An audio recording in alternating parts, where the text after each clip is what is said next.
जानेंगे। बड़ी खबर आपको गया जी से बताते हैं, जहां कुएं में जहरीली गैस की चपेट में आने से 4 लोगों की मौत की खबर है। घटना डोभी थाना क्षेत्र के करमौनी गांव की है। बताया जा रहा है कि सिंचाई के लिए एक युवक कुएं में मोटर पंप डालने के लिए नीचे उतरा था, लेकिन काफी देर तक नहीं लौटा, जिसके बाद एक एक कर 3 और लोग कुएं में उसे बचाने चले गए। सभी के सभी जहरीली गैस के शिकार हो गए, जिससे 4 की मौत हो गई। और बताया जा रहा है कि अब इस घटना के बाद से पूरे इलाके में मातम पसरा हुआ है। कुआं में जहरीली गैस होने की वजह से सभी की मौत हो गई है।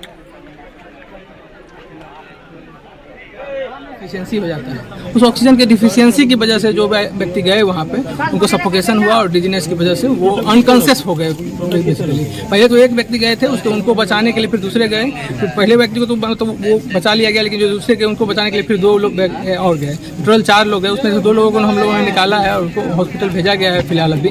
और SDRA जो स्टेट डिजास्टर रिस्पांस फोर्स की टीम है, भी जवान गया था निकालने के लिए। हाँ, एक फायर ब्रिगेड के एक जवान गए थे, तो वो भी अनकॉन्शियस हो गए, तो फिर उनको भी मतलब बाहर निकाला गया। और इस वक्त की बड़ी खबर आपको बताते हैं, इंजीनियर संजय कुमार के घर EOU का छापा पड़ा है। पथ निर्माण विभाग के इंजीनियर संजय कुमार के यहां छापेमारी की गई है। आय से अधिक संपत्ति मामले में ये कार्रवाई की गई। संजय कुमार के 3 ठिकानों पर छापेमारी की गई। खगड़िया, पटना और बिहारशरीफ के ठिकानों पर तलाशी ली गई है। खगड़िया में पदस्थापित हैं आरोपी इंजीनियर। जमीन से जुड़े दस्तावेज और निवेश के साक्ष्य भी मिले हैं।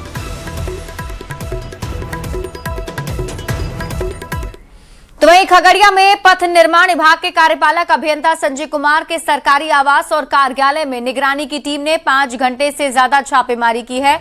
आय से अधिक संपत्ति अर्जित करने के मामले में निगरानी के DSP के नेतृत्व में 6 सदस्यीय टीम ने यह कार्रवाई की। पथ निर्माण विभाग के कार्यपालक अभियंता संजय कुमार के सरकारी आवास से 81,000 रुपए नगद फिलहाल मिला है और कागजात की छानबीन की जा रही है। कार्यपालक अभियंता संजय कुमार पर आय से 1 करोड़ 1 लाख से ज्यादा की संपत्ति जमा करने का आरोप है। श्री संजय कुमार कार्यपालक अभियंता हैं पथ निर्माण विभाग में। पथ प्रमंडल खगड़िया में उनकी पोस्टिंग है। इनके विरुद्ध आय से अधिक संपत्ति के मामले में निगरानी थाने में, जो निगरानी अन्वेषण ब्यूरो बिहार पटना के तहत है, वहाँ पर आय से अधिक संपत्ति का केस दर्ज हुआ है। निगरानी पटना से निर्गत वारंट के तामिला के क्रम में हम लोग यहाँ पे आए हैं। उनके आवास, यहाँ स्थित उनके आवास और उनके कार्यालय की तलाशी का हम लोग के पास माननीय न्यायालय का वारंट था। गृह विभाग की प्रेस कॉन्फ्रेंस हुई है, जिसमें अपराध नियंत्रण को लेकर अहम आंकड़े पेश किए गए हैं और गृह विभाग ने अपराध को लेकर ये आंकड़े सभी के सामने रखे हैं, जिसमें हत्या के मामलों में 10.1% की कमी बताई गई है। डकैती के मामले में 31.32% की कमी दर्ज की गई है और दंगा मामलों में 19% की कमी हुई है। नक्सल प्रभावित जिलों की संख्या 0 हो चुकी है। सांप्रदायिक घटनाओं में जुड़े 263 मामलों में अभियोजन की स्वीकृति और पिछले 1.5 साल में 50,000 से अधिक पुलिसकर्मियों की भर्ती की गई है। अगले 2 महीने में 26,000 जवानों की भर्ती की जाएगी। AK-47 चलाने के मामले में गृह विभाग के सचिव ने कहा कि पुलिस को इसका अधिकार नहीं है। ऐसा करने वालों के खिलाफ कार्रवाई की गई। गत वर्ष की तुलना में हत्या में अभूतपूर्व और रिमार्केबल कमी हुई है। 10.1% कमी हुई है। इसी तरह से डकैती में 31.32% और दंगा में 19% की गिरावट दर्ज की गई है। सांप्रदायिक घटनाओं के मामलों में बिल्कुल नॉन निगोशिएबल रूप में हम लोग काम कर रहे हैं और 263 मामलों में इस वर्ष अभियोजन की स्वीकृति प्रदान की गई है।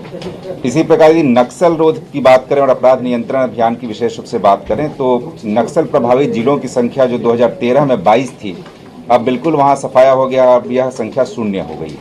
22,000 से अधिक आरक्षियों को नियुक्त किया गया। और पिछले 1 वर्षों में उन सबों को प्रशिक्षित करा करके 1 महीने पूर्व प्रशिक्षणोपरांत अपने अपने जिला बल इकाई में योगदान दे चुके हैं। उसके बाद हमारा स्टेट पुलिस का स्ट्रेंथ लगभग 1,21,000 हो गया और अभी पिछले महीने 19,800 के लगभग 20,000 मोटा मोटी सिपाही योगदान कर चुके हैं और 17 अगस्त से उनका प्रशिक्षण प्रारंभ किया जाएगा। इसके अलावे अभी करीब 26,000 की नियुक्ति अलग अलग चरण में है। रिटर्न एग्जाम हो चुका है, उनका फिजिकल प्रोफिशिएंसी टेस्ट लिया जा रहा है। AK-47 चलाना लॉ एंड ऑर्डर में वर्जित है। जिसने चलाया है वो उसी समय सस्पेंड हो गया और उसके बाद हम लोगों ने व्यापक रूप से निर्देश दिया है। देखिए, कोई भी संस्था है या कोई भी ऑर्गेनाइजेशन है, वहां पे एक व्यवस्था, नहीं तो सस्पेंशन की व्यवस्था ही नहीं रहती। ऐसा रहता कि पुलिस कुछ भी करेगा, जेल नहीं जाएगा, ऐसी बात नहीं। जो गलती करते हैं उन पे हम लोग पुलिस विभाग तत्क्षण बिना किसी के निर्देश पर कार्रवाई करते हैं। हैरान करने वाली खबर बांका से सामने आई है, जहां एक ट्रक हादसे के बाद लोग पानी में कूद पड़े, वो भी जान बचाने के लिए नहीं बल्कि कुछ लूटने के लिए, कुछ बटोरने के लिए। और खेसर थाना क्षेत्र के राम सरैया मोड़ के पास की ये घटना है। गेहूं लदा एक ट्रक भूतहा पुल पर हादसे का शिकार हो गया, जिसकी वजह से लाखों का गेहूं नीचे पानी में गिर गया। आसपास के लोगों को जैसे ही इस घटना की खबर मिली, लोग गेहूं लूटने के लिए पानी में कूद पड़े और जिसे जो हाथ लगा बाल्टी बर्तन से पानी से गेहूं छानने लगे। कुछ ही मिनट में लोगों ने कई बोरा गेहूं जमा भी कर लिया और उसे आराम से अपने घर लेकर चले गए। बताया जा रहा है कि जन वितरण प्रणाली दुकान का ये गेहूं मुंगेर से बाराहाट स्थित SFC के गोदाम में ले जाया जा रहा था। पूर्व मुख्यमंत्री नीतीश कुमार से आज सीएम सम्राट चौधरी ने मुलाकात की है। दोनों के बीच करीब आधे घंटे तक बंद कमरे में मुलाकात हुई। संसद के मॉनसून सत्र के बाद दिल्ली से नीतीश कुमार के लौटने के बाद आज सीएम सम्राट चौधरी 7 सर्कुलर रोड पहुंचकर नीतीश कुमार से मिले। इस दौरान जेडीयू के राष्ट्रीय कार्यकारिणी अध्यक्ष संजय झा भी मौजूद रहे। जानकारी के मुताबिक सम्राट चौधरी ने 15 अगस्त को लेकर किए जाने वाले संभावित बड़े घोषणाओं की जानकारी नीतीश कुमार के साथ साझा की है। साथ ही पिछले कुछ दिनों में बिहार में किए गए बड़े फैसलों की जानकारी भी उन्होंने दी है। नीतीश कुमार के आवास पे, पूर्व मुख्यमंत्री नीतीश कुमार के आवास से यहाँ पे मुख्यमंत्री सम्राट चौधरी मिलकर के निकल रहे हैं और लगभग आधे घंटे तक ये मुलाकात जो है वो चली है। और इन तस्वीरों में ज़रा देखिए कि मुख्यमंत्री सम्राट चौधरी जो है वो यहाँ पे नीतीश कुमार से मिलकर निकल रहे हैं। लगभग आधे घंटे तक जो है ये मुलाकात जो है वो हुई है और सम्राट चौधरी जो है यहाँ मिल करके निकल रहे हैं। आपको बता दें कि इस जो मुलाकात है बेहद अहम मानी जा रही है, खास करके इस मामले में कि राज्यसभा में कार्रवाई में भाग लेकर के यहाँ पर वापस लौटे हैं नीतीश कुमार और माना जा रहा है कि कल 15 अगस्त है। 15 अगस्त को कई बड़ी घोषणाएं जो हैं वो सम्राट चौधरी जो है वो कर सकते हैं। इन तमाम बातों की जो जानकारियाँ हैं वो मुख्यमंत्री नीतीश कुमार को दिया है। साथ साथ पिछले 2 से 3 दिनों में जो बड़ा डेवलपमेंट हुए हैं, मुख्यमंत्री सम्राट चौधरी ने जो बड़े फैसले लिए हैं, जैसे कि भरत तिवारी के जो परिवार को यहाँ पे मुआवजा देना है और साथ साथ नौकरी देने की जो बात है, इन तमाम बड़े फैसलों की जानकारी जो है वो नीतीश कुमार को सम्राट चौधरी ने दिया है। ये बातें निकल करके सामने आ रही है। तो ये मुलाकात जो है बेहद अहम मानी जा रही है, खासकर कल 15 अगस्त को होने वाली घोषणा और पिछले कुछ दिनों में जो डेवलपमेंट है, इन तमाम बातों को लेकर के। पटना से संवाददाता रविश नारायण की रिपोर्ट। खबर आपको सहरसा से दिखाते हैं, जहां महेशी प्रखंड स्तरीय बैठक के दौरान आरजेडी विधायक गौतम कृष्ण और बिजली विभाग के जेई के बीच तीखी नोकझोंक का वीडियो सामने आया है। बैठक में अधिकारी और जनप्रतिनिधि मौजूद थे। इसी दौरान विधायक ने बिजली विभाग के जेई से फोन नहीं उठाने को लेकर सवाल किया। विधायक गौतम कृष्ण ने पूछा कि आखिर विधायक का फोन क्यों नहीं उठाते हैं। इस पर कोई जेई ने जवाब दिया कि करीब 20,000 फोन आते हैं और ऐसे में किस किस का फोन उठाएं। जेई का ये जवाब सुनते ही विधायक का पारा चढ़ गया और उन्होंने जेई को जमकर फटकार लगाई। विधायक ने कड़े तेवर में कहा कि मन करता है वहीं जाकर सीधा कर दें, केस मुकदमा बाद में होता रहेगा। विधायक ने आगे चेतावनी भरे अंदाज में कहा कि सीआरपीसी में रहिए, नहीं तो मारपीसी शुरू होगी तो जनता दौड़ा दौड़ा कर मारेगी। विधायक का कहना था कि अधिकारी जनता और जनप्रतिनिधियों की समस्याओं को गंभीरता से लें और शिकायतों पर कार्रवाई करें। हालांकि विधायक के इस तीखे बयान को लेकर सवाल भी उठ रहे हैं कि अधिकारियों से जवाब मांगने का ये तरीका कितना उचित है। फिलहाल वीडियो सोशल मीडिया पर चर्चा का विषय बना हुआ है। एक मुखिया सरपंच समिति, अरे भैया सीआरपीसी में तो मारपीसीओ चलता है, इसलिए सीआरपीसी में रहिए, नहीं तो मारपीसी शुरू हो जाएगा जनता का। नेता प्रतिपक्ष तेजस्वी यादव 19 अगस्त को विधानसभा मार्च करेंगे, लेकिन आरजेडी का झंडा लेकर नहीं बल्कि तिरंगा झंडा लेकर। मंत्री रामकृपाल यादव ने कहा कि लगता है कि तेजस्वी यादव ने एनडीए ज्वाइन कर लिया है और इसलिए तिरंगा यात्रा निकाल रहे हैं। अच्छी बात है, राष्ट्र के प्रति सम्मान दिखाना स्वागत योग्य है। तिरंगा यात्रा निकाल रहे हैं, क्या बीजेपी की नकल कर रहे हैं?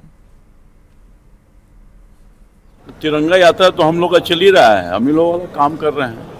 वो भारतीय जनता पार्टी ज्वाइन कर लिए, एनडीए ज्वाइन कर लिए होंगे, इसलिए तिरंगा यात्रा कर रहे हैं। अच्छी बात है, राष्ट्र के प्रति सम्मान दिखाना स्वागत योग्य है। तिरंगा यात्रा कर रहे हैं। भाजपा का नकल कर रहा है सर।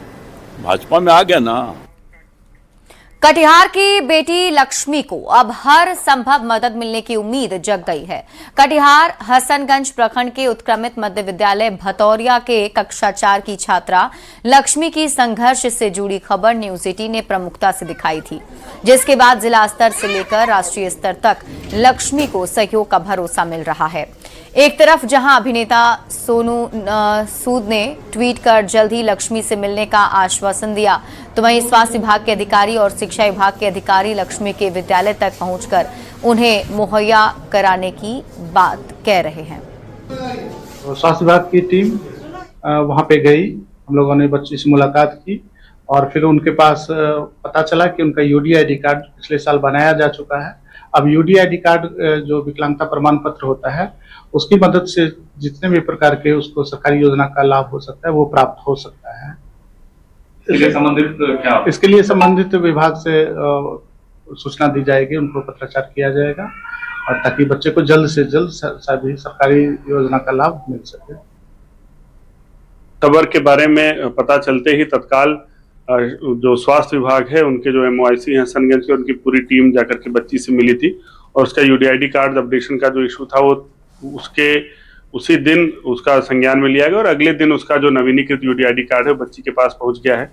उसके साथ ही हमने आज ही जिला शिक्षा पदाधिकारी को भी भेजा है वहां पे और वो गए हैं, वो बच्ची से मिलेंगे, उनके परिजनों से मिलेंगे और न सिर्फ शिक्षा विभाग की अपितु सरकार के विभिन्न विभागों की जो भी कल्याणकारी योजनाएं चल रही हैं उनसे किस प्रकार से हम उस बच्ची और उसके परिवार को आच्छादित कर सकते हैं वो निश्चित रूप से किया जाएगा और वो बच्ची हम सब के लिए एक प्रेरणा स्रोत है आएंगे और जो भी सुविधाएं जो भी सहूलियतें उस बच्ची को जीवन में आगे बढ़ने के लिए चाहिए वो निश्चित रूप से हम लोग उसको प्रोवाइड करेंगे।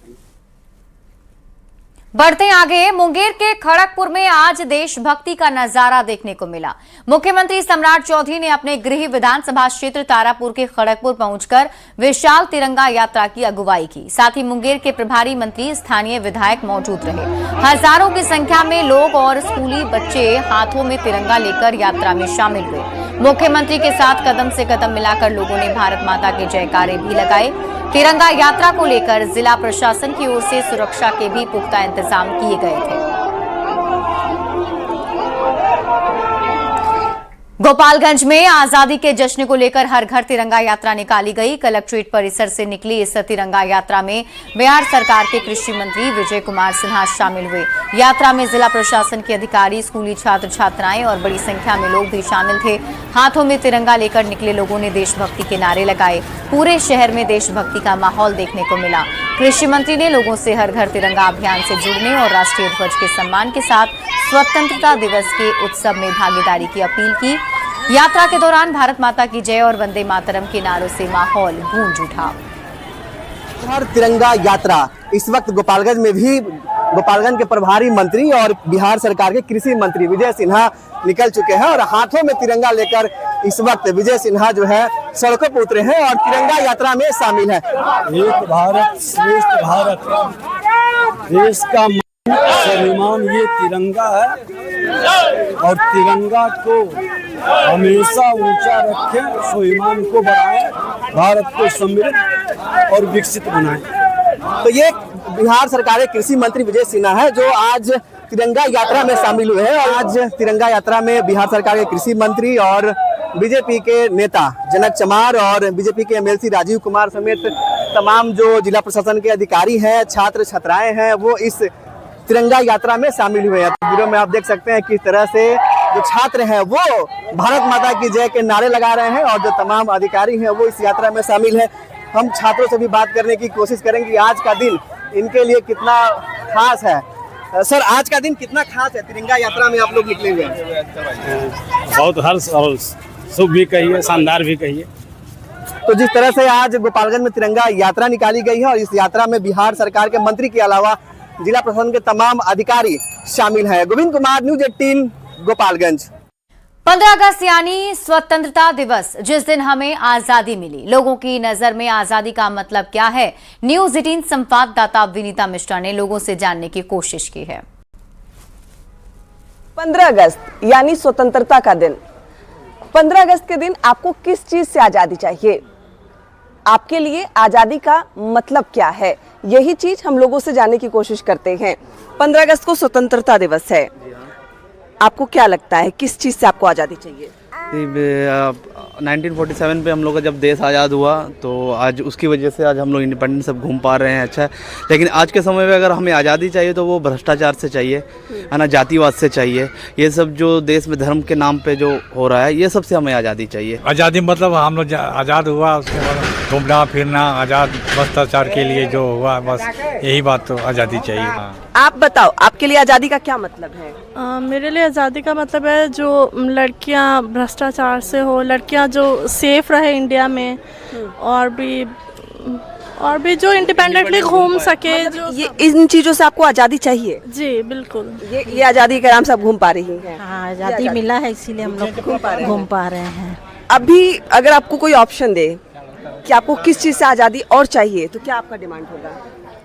बस आजकल जो देख रहे हैं बहुत कुछ हो रहा है देश में, उसके लिए थोड़ा आज़ादी चाहिए। आपको अगर ऑप्शन मिले, आज़ादी किसी चीज़ से मिलनी हो, तो आप क्या मांगोगे? किस चीज़ से आज़ादी चाहिए? मैं तो यही चाहता हूँ कि सारे धर्म एक साथ इकट्ठे रहने चाहिए, किसी को लड़ना नहीं चाहिए, धर्म के नाम पे कभी नहीं लड़ना चाहिए बंदे को। स्वतंत्रता दिवस है, आज़ादी की बात हो रही है, आपकी नज़रों में आज़ादी का क्या मतलब है? देखिए, हमारा पहला आज़ादी जो है, हमारा जो सबसे बड़ा आज़ादी होता है कि किसी भी देश का जो सबसे एजुकेशन बेस्ट रहना चाहिए। और बाकी जो हमारा कहने का मतलब कि जो भी चीज़, आज़ादी का मतलब ये कि हम अपने मन से जो खुद सेल्फ से कहीं भी जा सकते हैं, कहीं भी जाना, जहाँ मन वहाँ रहना। घूम रहे हैं, फिर रहे हैं, यही आज़ादी है। अगर आज़ादी नहीं होती तो शायद आज वो कहीं ना कहीं कैद होते। इस तरीके से कुछ पंजाब के लोग बिहार आ रहे हैं, बिहार के लोग कहीं और जा रहे हैं। ये सब कुछ हो पा रहा है क्योंकि हम आज़ाद हैं। विनीता मिश्रा, न्यूज़ 18 पटना। तो पूरे बिहार में आज हर घर तिरंगा अभियान का जोश दिख रहा है। स्कूली बच्चे, आम लोग, सामाजिक संगठन और राजनीतिक पार्टियों से जुड़े लोग इस अभियान में शामिल हो रहे हैं।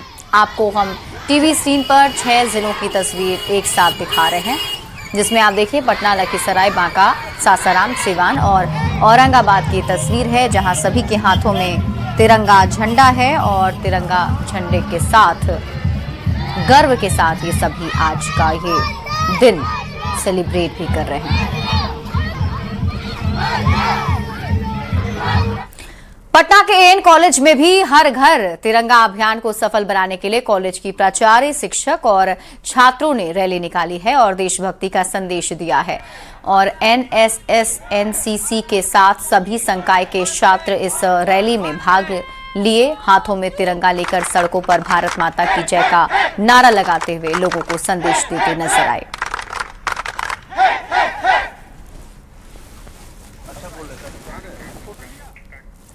वहीं पटना के दारोगा राय पथ से सप्तमूर्ति तक तिरंगा यात्रा निकाली गई और हर घर तिरंगा अभियान को लेकर माली मालाकार कल्याण समिति की ओर से यात्रा निकाली गई, जिसमें बड़ी संख्या में लोग तिरंगा लेकर सप्तमूर्ति तक पहुंचे और शहीदों को श्रद्धांजलि दी, उन्हें नमन किया।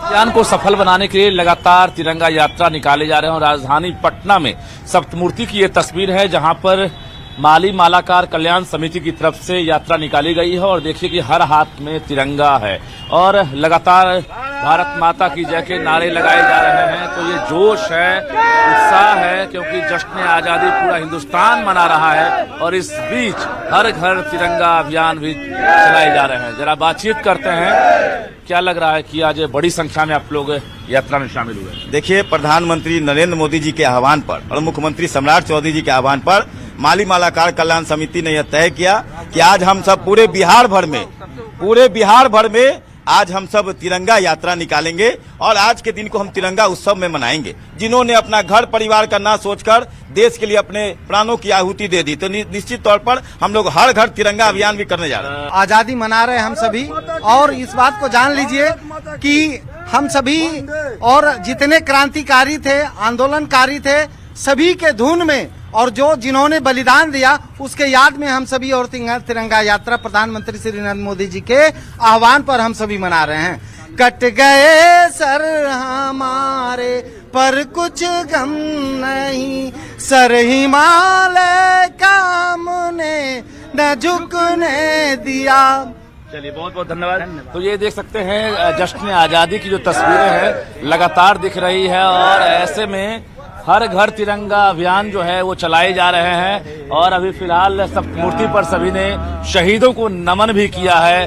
तो कहीं ना कहीं लगातार देशभक्ति गीत भी लोग गा रहे हैं, तिरंगा लहरा रहे हैं।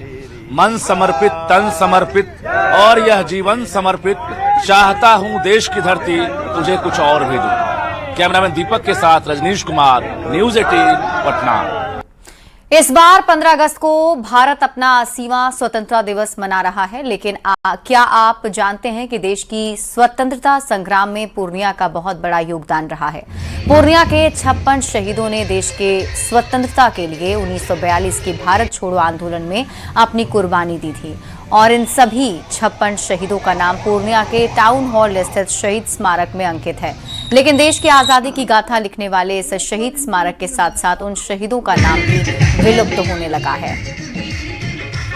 हजारों पर हर बरस लगेंगे मेले, वतन पे मर मिटने वालों का बाकी यही निशान होगा।